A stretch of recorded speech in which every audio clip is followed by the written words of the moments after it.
Hello, and welcome to the Devil's Film School. I am your host, the FAT Mantis, and I'm going to be doing something very ghoulish indeed in the name of Halloween, and you're going to be watching me do it. Well, I tell you exactly why you should be watching Shudder. That's right, that is the horror-only streaming service available at Shudder.com and app stores everywhere. Is it any good? This is general review, but I'm going to be telling you my 5 best picks of my last 30 days of possessing it.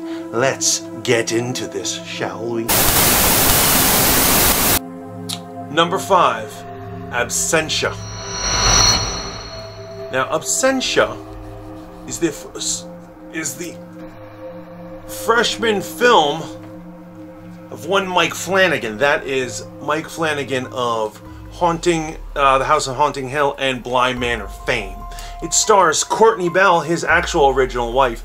Unlike his current wife, Katie Siegel, who appears in all his other work, Mike Flanagan has a tendency to marry his actresses and then discard them when a younger, slimmer model comes around. But hey, that ain't none of my business. What you have there is a low-budget but excellent frightener about a woman whose husband has disappeared, and then on the eve of it hitting 7 years, where he'll be declared dead because of absentia, shows up.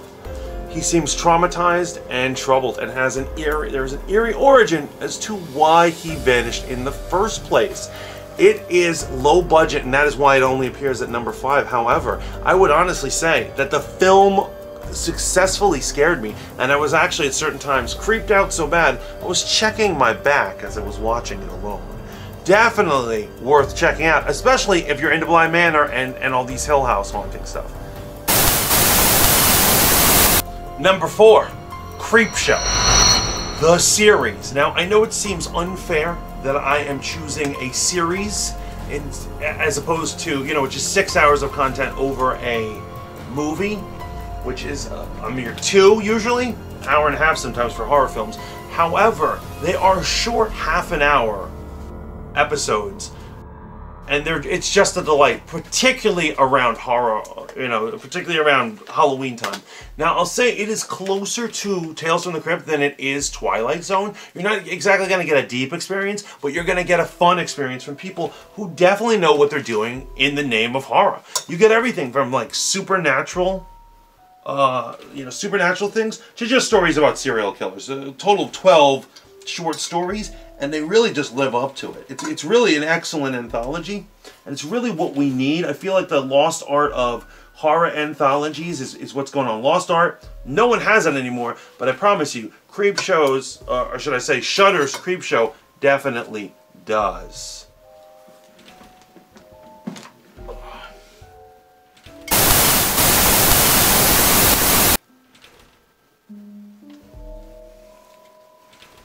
Number 3, Incident in a Ghostland.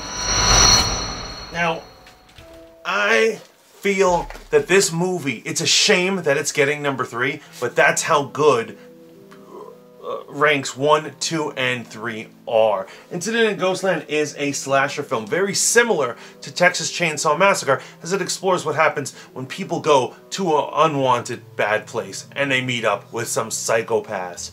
It is unoriginal in that. However, it is original in every single way. From a well-done cast to twists and turns, and the psychopaths are truly a wonder to behold, man. I can't stress this movie again. Once again, Incident in a Ghostland.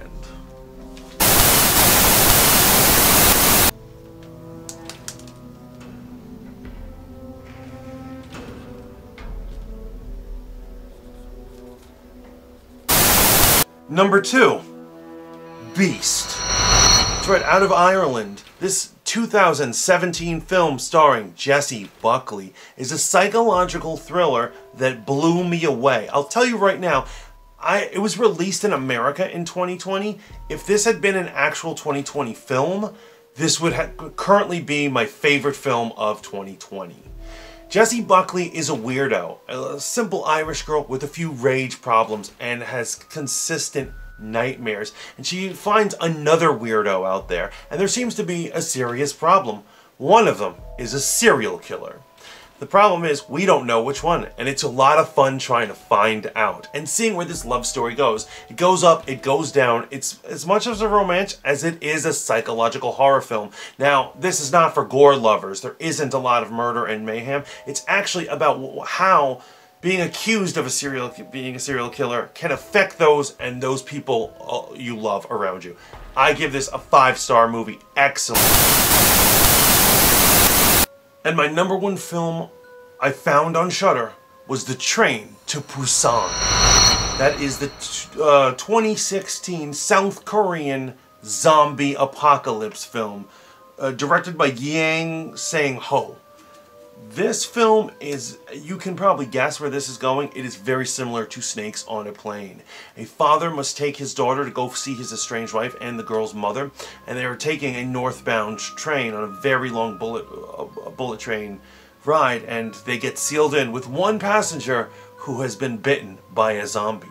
And the rest is mayhem. It has better character development and plot points than most action film, and it has a far more clever premise of how to avoid zombies and survive in this small, compact area than Snakes on a Plane or probably most action films I've ever seen. This is actually one of the best zombie films I have ever seen in my entire life. So there you have it. There's my list of my favorite 5 favorite Shudder properties that you need to be checking out right now. Do you have Shudder? And if so, what do you recommend? What movies have I missed? Please let me know in the comments down below. Remember to like, share, and subscribe, and keep tuning in to Voice of the Fat Mantis for more scary Halloween shenanigans. Have a happy Halloween. Until next time, ciao for now.